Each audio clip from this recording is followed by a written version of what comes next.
Perkenalkan, nama saya Wanus Turus, NIM R1A12004, Prodi Kehutanan R003.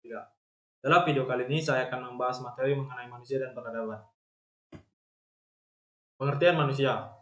Menurut Socrates, manusia adalah makhluk hidup berkaki dua yang tidak berbulu dengan kuku datar dan lebar.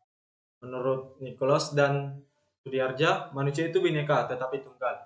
Bineka karena terdiri dari jasmani dan rohani, akan tetapi satu karena jasmani dan rohani terdapat dalam satu jasad. Menurut Omar Muhammad, manusia adalah makhluk yang paling mulia karena dapat berpikir. Manusia itu memiliki 3 dimensi, yaitu badan, akal, dan roh.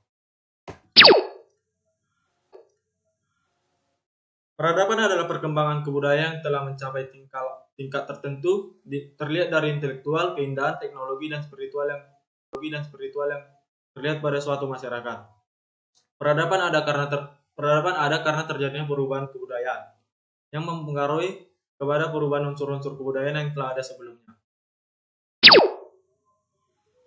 Hubungan manusia dan peradaban. Manusia dan peradaban adalah hal yang tidak bisa terpisah karena manusia itu memiliki cipta, rasa, dan karsa.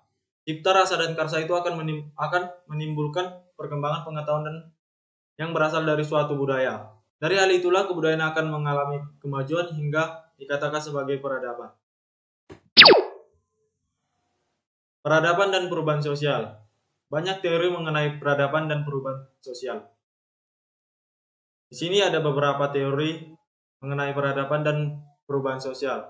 Salah satunya, menurut Wilbert Moore, perubahan sosial dipandang sebagai perubahan struktur sosial, pola pikir, dan interaksi sosial.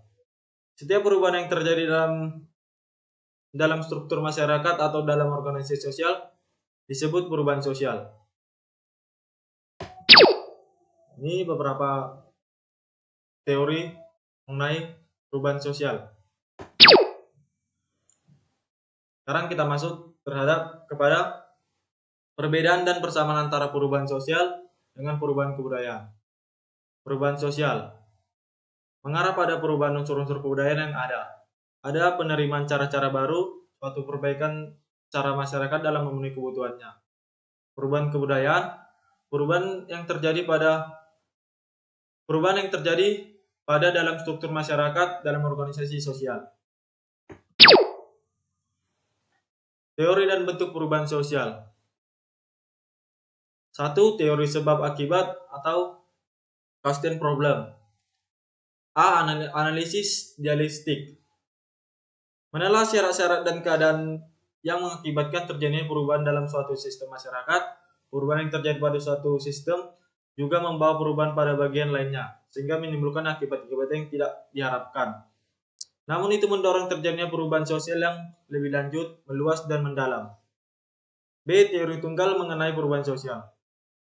Menerangkan sebab-sebab perubahan sosial atau pola kebudayaan dengan menunjukkan kepada suatu faktor penyebab. Kedua, teori proses atau arah perubahan sosial. Menurut teori ini, manusia dan masyarakat mengalami perkembangan sesuai dengan tahapan tertentu, dari sederhana lalu kompleks sampai pada tahap sempurna. B. Teori multilinear. Menurut teori ini, perubahan sosial atau kebudayaan terdapat gejala keteraturan yang nyata dan signifikan. Teori ini dapat mengenal hukum, skema, a priori, lebih memperhatikan tradisi dalam kebudayaan dari berbagai daerah menyeluruh meliputi bagian-bagian tertentu. Teori-teori mengenai pembangunan, keterbelakangan, dan ketergantungan. 1. Teori dependensis. Semua peristiwa sosial yang terjadi itu ada sebabnya. Ada teori ini yang menjadi titik tolak kehidupan ekonomi menyebabkan terjadinya keterbelakangan karena adanya penyerahan penghasilan dan daerah pusat. Yang kedua, penyebab perubahan. Adanya intervensi dari interaksi sosial, pola pikir, kualitas dan kuantitas masyarakat mendorong adanya perubahan sosial. Selain itu, menurut Sir John Soekarto, penyebab perubahan sosial ini didasarkan pada 1. Faktor intern, 2. Faktor ekstern. 3. Keseimbangan. Keseimbangan sosial merupakan situasi di mana segenap lembaga sosial berfungsi dan saling menunjang. Sekian presentasi mengenai materi manusia dan peradaban. Terima kasih.